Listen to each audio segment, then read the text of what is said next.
पिछले कुछ दिनों से इंडियन गवर्नमेंट लगातार कोशिश कर रही है कि हम यूक्रेन में फंसे इंडियन स्टूडेंट्स को जल्द से जल्द भारत वापस ले आएं। इंडियन स्टूडेंट्स जो यूक्रेन के वेस्टर्न पार्ट में थे, उनके लिए इवैक्यूएशन ऑपरेशन शुरू हो चुके हैं। उन सबको लैंड बॉर्डर्स के जरिए यूक्रेन के पड़ोसी देश रोमानिया और बाकी देशों में ले जाया जा रहा है, जहां से उनको एयर इंडिया की स्पेशल फ्लाइट्स के जरिए भारत वापस लाया जाएगा। सोशल मीडिया के ऊपर ये फेक न्यूज भी चल रही है कि इंडियन गवर्नमेंट यूक्रेन में फंसे इंडियंस को इवैक्यूएट करके भारत वापस लाने के लिए इंडियन स्टूडेंट से फ्लाइट टिकट के पैसे भी ले रही है। तो आपकी जानकारी के लिए बता दूं कि एयर इंडिया की मदद से जो इवैक्यूएशन फ्लाइट्स ऑपरेट की जा रही हैं, वो बिल्कुल फ्री ऑफ कॉस्ट हैं और इवैक्यूएशन प्रोसेस का सारा खर्चा इंडियन गवर्नमेंट उठाएगी। यूक्रेन के वेस्टर्न पार्ट से तो इंडियन स्टूडेंट्स को धीरे धीरे निकाला जा रहा है, लेकिन दिक्कत आ रही है ईस्टर्न यूक्रेन में, जो रशिया और बेलारूस के साथ बाउंड्री शेयर करता है। यूक्रेन की राजधानी कीव भी यूक्रेन के ईस्टर्न पार्ट में है। सबसे बड़ा चैलेंज ये है कि कीव सिटी को अपने कंट्रोल में लेने के लिए रशियन फोर्सेस और यूक्रेन की सेना के बीच लगातार युद्ध चल रहा है। Russian troops, tanks, armoured vehicles और फाइटर जेट्स ने यूक्रेन की राजधानी कीव को चारों तरफ से घेर लिया है।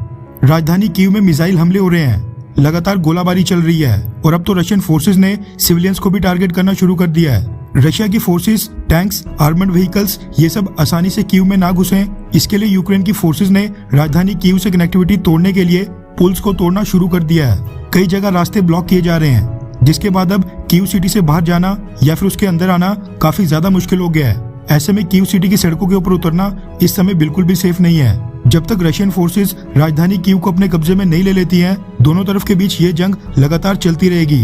इंडियन स्टूडेंट्स के इवैक्यूएशन में दिक्कत ये आ रही है कि हजारों की संख्या में इंडियन स्टूडेंट्स जो यूक्रेन के ईस्टर्न पार्ट में रहते थे, वो रशिया के हमले के ठीक पहले जब भारतीय सरकार ने उनको भारत वापस आने के लिए कहा था, वो सब बाकी हिस्सों से चलकर राजधानी कीव में आ गए थे, क्योंकि यूक्रेन की राजधानी कीव में ही यूक्रेन का सबसे बड़ा और तीसरा सबसे बड़ा यानी 2 बड़े इंटरनेशनल एयरपोर्ट्स हैं। इस उम्मीद में कि जैसी फ्लाइट टिकट्स बुक होंगी, वो सब राजधानी कीव से फ्लाइट पकड़कर भारत वापस आ जाएंगे। हजारों इंडियन स्टूडेंट्स अपने अपने सिटीज, हॉस्टल्स, रेंटेड अकोमोडेशन से अपना सामान उठाकर राजधानी कीव में चले गए थे, लेकिन अभी वो कीव पहुंचे ही नहीं थे कि रशिया ने यूक्रेन के ऊपर हमला कर दिया था। रशियन फोर्सेस अब यूक्रेन में तख्ता पलट करने के लिए राजधानी कीव को अपने कंट्रोल में लेने की कोशिश कर रही है। बस इसी कारण से हजारों इंडियन स्टूडेंट्स कीव में आज की डेट में फंसे हैं। इंडियन स्टूडेंट्स जो फ्लाइट पकड़कर भारत वापस आने के लिए अलग अलग शहरों से राजधानी कीव में पहुंचे थे, उनके पास कीव में रहने के लिए कोई जगह भी नहीं है। हजारों की संख्या में Indian students underground metro station और बॉम्ब शेल्टर्स में रुकने के लिए मजबूर हैं। मेट्रो ट्रेन और मेट्रो स्टेशन में सो रहे हैं। यूक्रेन की राजधानी कीव सिटी में जो इंडियन एम्बेसी है,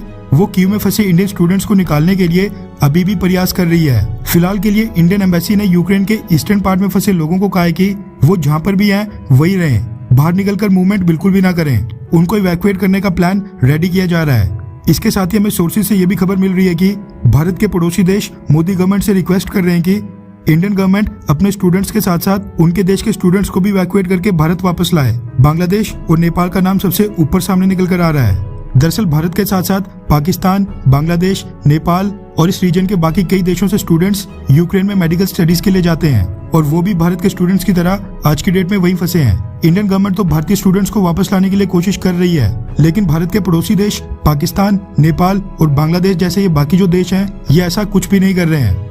भारत ने यूक्रेन से अपने पड़ोसी देशों के स्टूडेंट्स को निकालने पर फिलहाल कोई फैसला नहीं किया है। अभी के लिए भारतीय सरकार पहले इंडियन स्टूडेंट्स की सेफ्टी और उनकी सिक्योरिटी सुनिश्चित कर रही है, और उसके बाद कहीं जाकर पड़ोसी देशों के स्टूडेंट्स के बारे में सोचा जाएगा।